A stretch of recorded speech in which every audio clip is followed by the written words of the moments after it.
Accidental PCB repair. किस्मत या हुनर.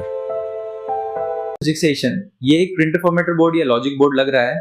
इस बोर्ड पर जो मेन आईसीज उनका काम अलग अलग होता है। बोर्ड पर दिखने वाली मुख्य आईसीज ये हैं। बोर्ड के राइट साइड में जो बड़ी स्क्वायर आईसी है वो इसका डिमग है। इसका काम प्रिंटर के सारे फंक्शंस को कंट्रोल करना और पीसी से आने वाले डेटा को प्रोसेस करना होता है। प्रोसेसर के थिक बाय जो लंबी चिप है वो एसडी रैम है। ये प्रिंटर की टेम्पररी मेमोरी होती है जिसमें प्रिंटिंग के वक्त डेटा स्टोर होता है।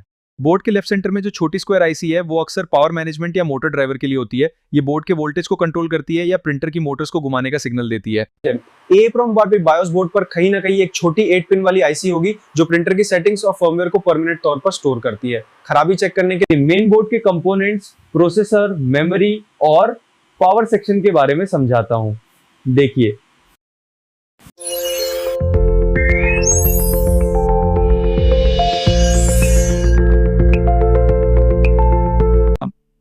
मैं इस बोर्ड के किसी खास कंपोनेंट का क्लोजअप इमेज जनरेट करके दिखाऊं ताकि आप ट्रैक्स पहचान सकें।